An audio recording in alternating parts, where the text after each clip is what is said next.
네, 안녕하세요. 이제 여성과 범죄가 어느 정도 막바지로 가고 있습니다.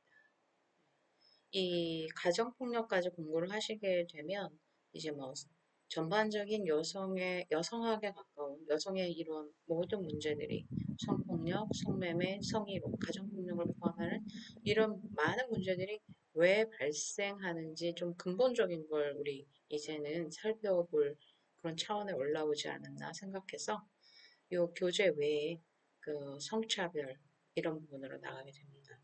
그리고 각국의 여자 경찰 왜 여자 경찰을 연구하느냐 하면은 이 여성 범죄자, 피해자 가족들은 사실은 여자 경찰 전문적인 여자 경찰이 아주 트레이닝이 잘 돼 있고 이런 뭐 멘탈적인 문제나 2차 피해까지 잘 다스릴 수 있는 그런 여자 경찰이 가장 바람직해요.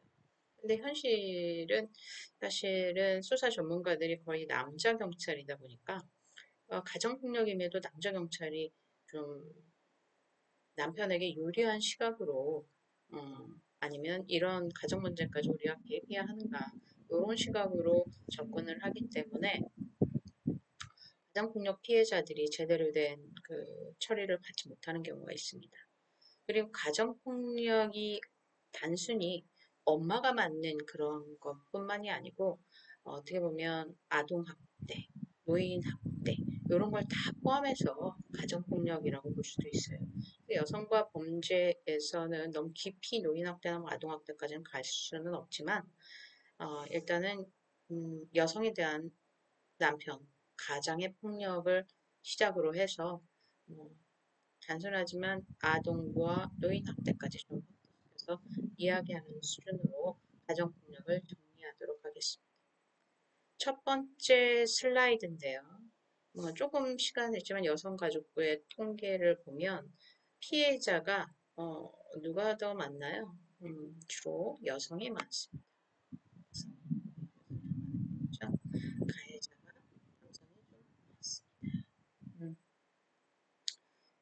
이런 가정폭력, 부부폭력이라고도 하는데 이때 가장 큰 사실 공포는 피해는 또 위험이나 공포심 이런 정신적인 부분이에요. 이게 여성이 더 많이 느낀다는 거죠. 정신적. 신체적 상처는 오히려 더 적었어요. 그렇게 친다라 그러면 이런 우리 어, 남성적인 시각이나 형법적 시각으로 다를 수 없는 그런 정신적인 2차 피해가 어떻게 보면 성폭력처럼 가정폭력보다 더 중요하다고 할 수 있습니다. 그리고 이런 가정폭력이 발생하는 경우에 대부분 66.6%인데요. 그냥 있었다가 많아요. 왜 그럴까요? 여기 보시면 이런 대답을 합니다. 폭력이 심각하지 않다. 이미 폭력이 시작됐다라는 건 일회성은 아닌 거예요. 음, 어쩌다가 한 번 이런 건 가정폭력에선 잘 나타나요.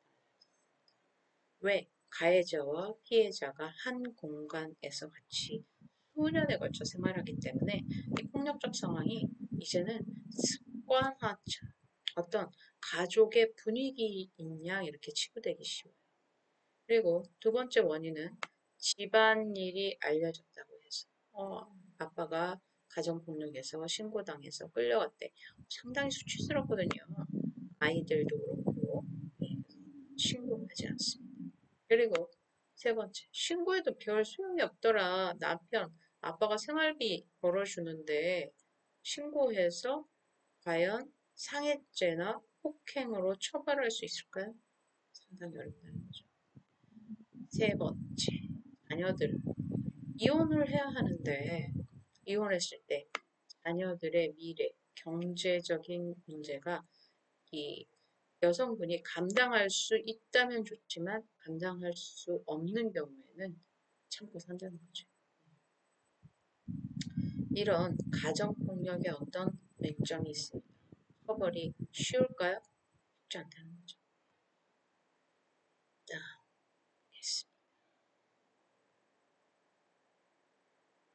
우리 가정폭력을 그동안 어떻게 생각했는가 영상 한 가지 보시고 하나하나 질문 이어가도록 하겠습니다. 우리 여성과 범죄는 좀 나름 가치관이 들어가 있어요. 좀 생각을 하지 않는 거죠. 네, 선생님과 말씀하시면 됩니다. 네. 네가 잘못했으니까 그렇게 돼버리니까 내가 잘못했나 그러다 보면 그게 쌓이고 쌓이고 하니까 계속 눈치만 보게 되는 거고 이게 몸에 배인다를 하죠. 자기 각인되듯이 대안을 못하는 거예요. 내가 저 사람한테 폭력이 발생하고 거의 뭐 죽도록 맞았어. 발로 밟고 막 이렇게 했을 때 숨이 딱 끊어졌거든요. 흔들면서 부르는 소리가 들려가지고 눈을 딱 뜬과 동시에 아 왜 죽었으면 좋았을까, 왜 다시 눈을 떴을까.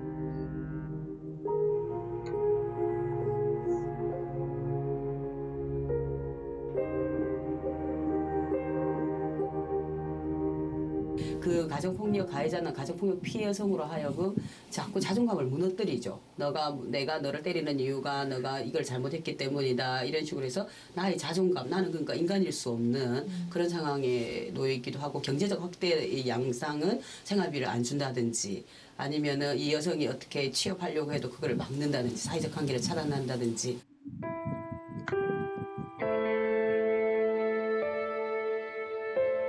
정말 심하게 거의 10시부터 시작해가지고 4시까지 집중적으로 맞았거든요. 더 이상 이렇게 는 못 살겠다 그런 생각이 들어가지고 형사 고발을 했거든요. 치조처럼 앞에 앉혀놓고서는 하시는 말씀이 아줌마 맞는 거 누가 본 사람 있어요? 딱 그렇게 얘기를 하는 거예요. 정말 되게 모멸감이 딱 느껴지는 거예요. 경찰에 신고하고 싶었던 마음은 정말 그렇게 같았겠죠. 누군가의 도움이 정말 필요했었을 거예요. 저 또한 그랬었고요. 근데 그럴 생각조차 못했어요. 정말 그 보복이 두려워서 경찰에 신고를 한다면은 그 지금보다 더한 일이 일어나겠지.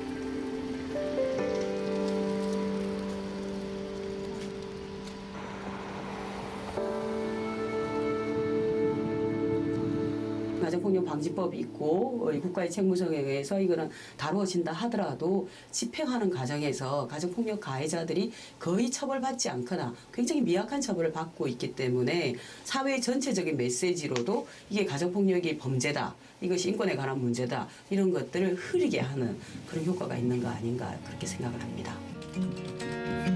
눈도 안 뜬 이 아침을 맞고 지친 나를 위해 기도하고. 네, 우리 이렇게 봤습니다. 가정폭력에 대해서.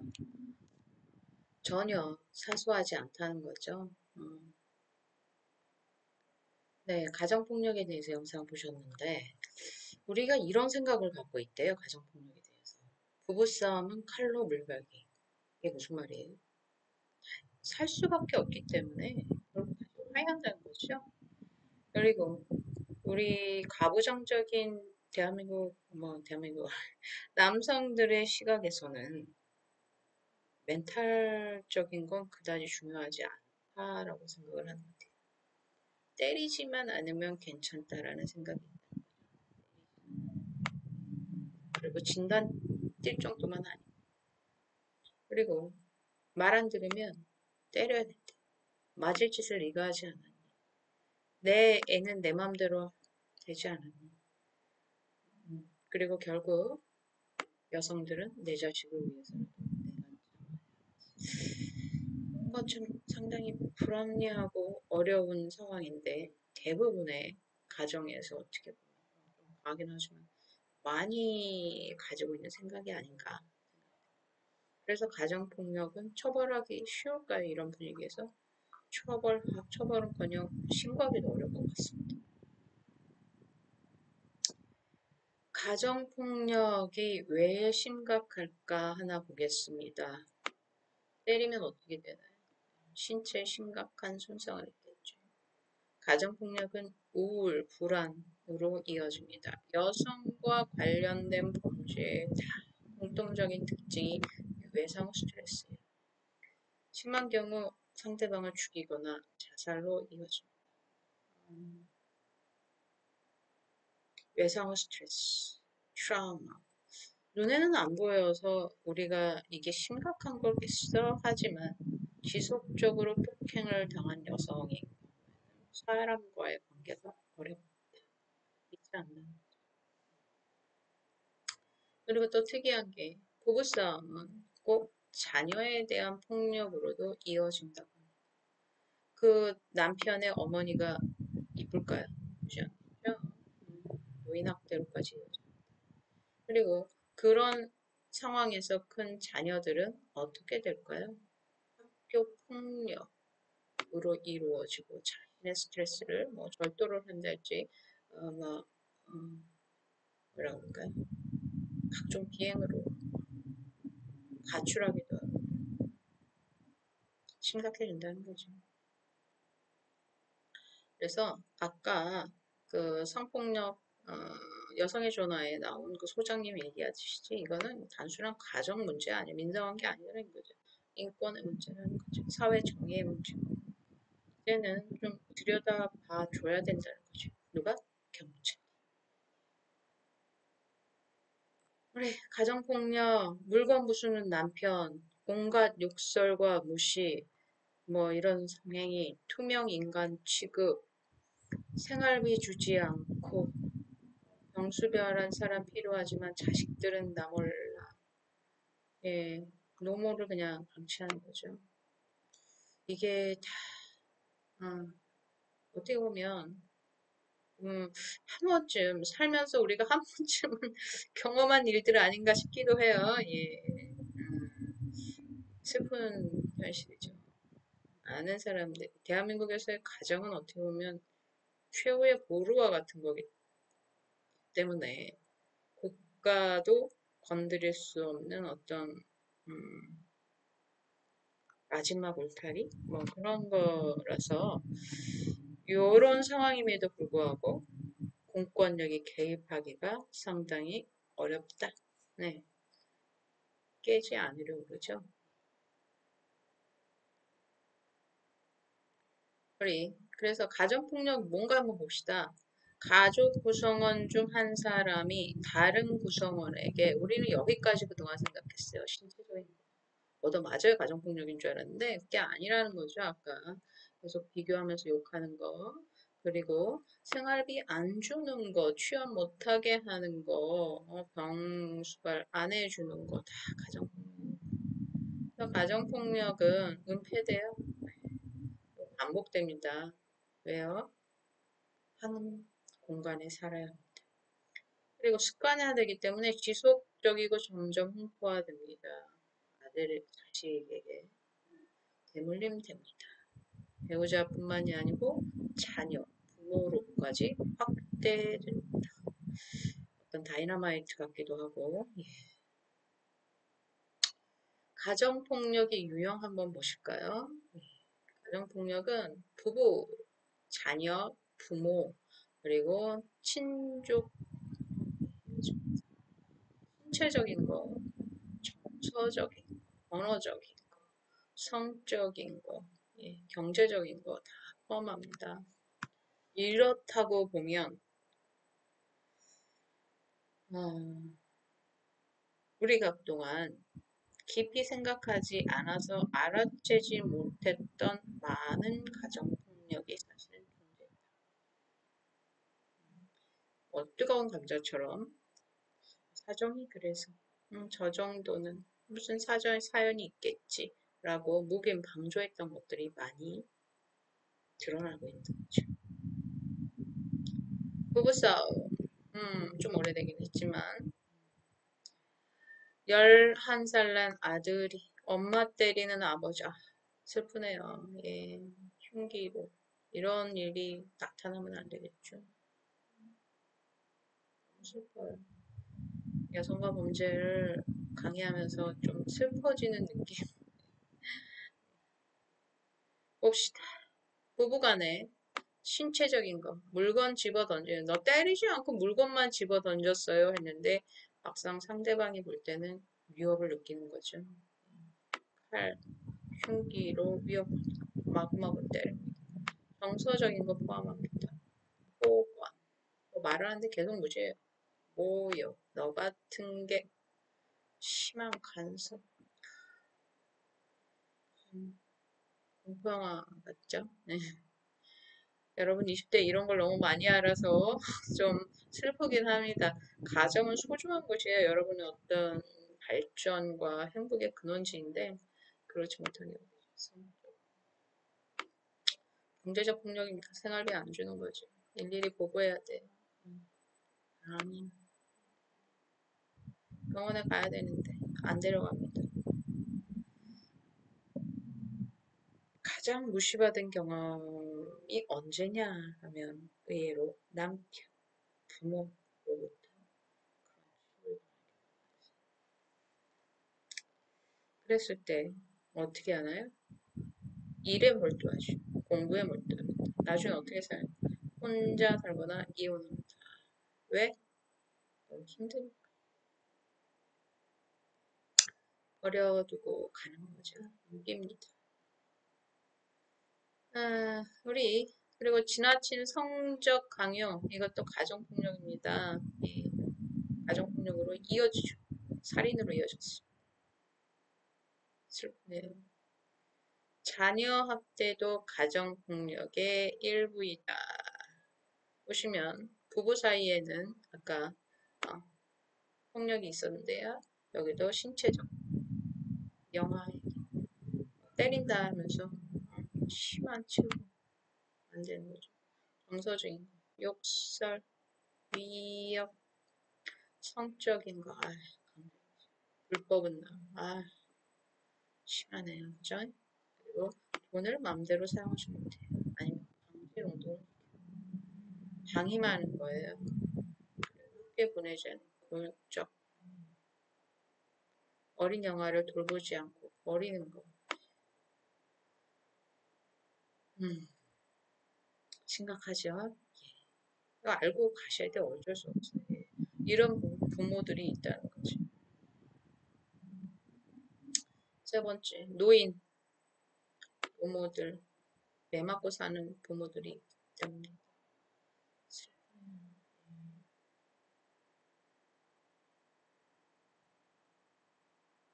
부모학대 유형도 한번 보겠습니다.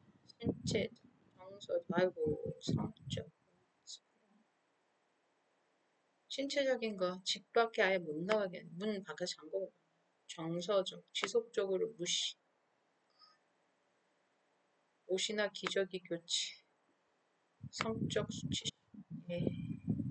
허락 없이 재산 강제, 유언장, 계약서, 위임장 등을 강제로 작성, 생활비를 지원하지 않습니다. 연락 두절, 왕래하지 않는 행위. 와,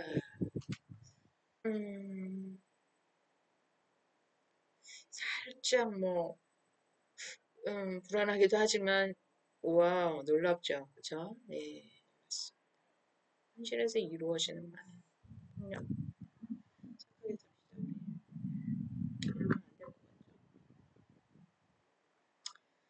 교재 보면서 같이 보도록 하겠습니다.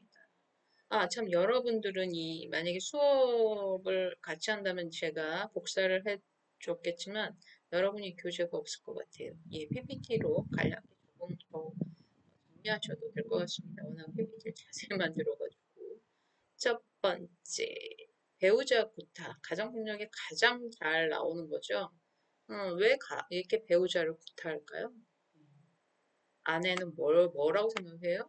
가부장들이 내 소유물로 생각합니다. 1973년 돼서야 인권운동으로 가정폭력에 관심을 가지기 시작했어요. 가정폭력 원인이 뭘까요? 여기 보시면 배려부족. 이건 좀 약한데. 그리고 원래 원만한 관계가 아니에요. 그런데 불륜이 발생합니다. 경제적, 정신적, 알코올 중독이나 여러 가지 분노조절 장애랄지 이런 원인에 의해서 배우자를 때리기 시작합니다. 그럼 그 맞은 사람은 수면장애 오죠. 잠 못 자요. 자기의 존재가 우울합니다. 그리고 사회적으로 자신을 고립시키는 거죠. 자존감이 낮다 보니까 다른 사람과의 인터랙션 안 되는 거예요. 마지막에 뭘 생각할까요? 난 쓸모없는 인간이야. 슬프네요. 슬픈 드라마. 두 번째, 때리는 거에서 멈추지 않아요. 그 다음은 뭐가 나타나냐면요. 죽이기도 합니다. 그 동기는 보면 남성성의 표출, 네가 내 말 안 들어?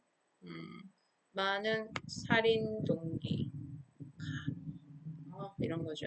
원의 유지를 위해 훈련, 그리고 통제를 벗어나려는 시도,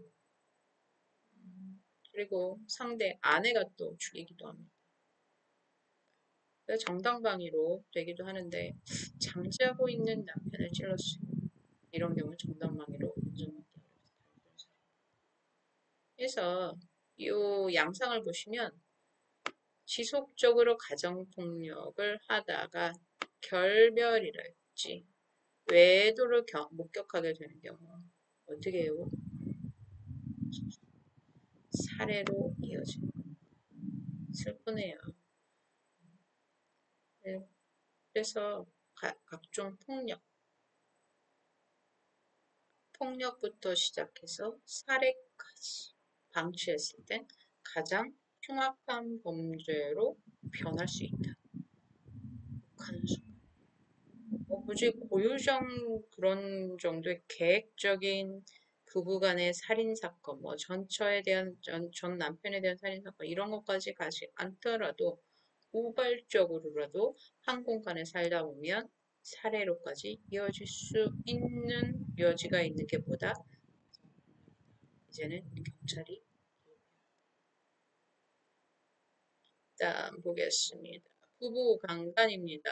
여기까지 보고 좀 쉬어서 원인론으로 넘어가도록 하겠습니다. 부부 강간. 여성은 남편의 소유물이다. 하지만 요즘은 대등한 관계가 있죠. 1992년 오레곤주에서 최초로 부부 강간을 인정했습니다. 우리나라 2013년에 와서 인정했습니다. 한 20년 이상 차이가 나네요.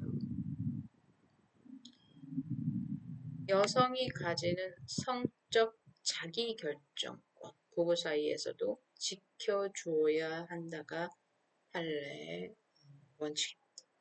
그래서 우리 가정폭력이 얼마나 심각한지, 부부간의 폭력, 살인, 강간, 이건 사회에서 이루어지는 흉악범죄의 모든 양상이 가정 내에서 행복해야 될 가장 소중한 공간에서 이루어지고 있다.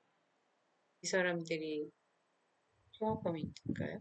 남편이나 자식이 흉악범은 아니고 일상을 영위하는 평범한 시민인 경우가 많다. 그런데 왜 이런 흉악범죄를 그 소중한 가족 사이에 발생하는가? 우리 이젠 원인론으로 들어가서 한번 생각해 보도록 하겠습니다. 조금 쉬셨다가 유형, 양상 보았으니까 이런 가정폭력의 원인론 한번 다시 보도록 하겠습니다.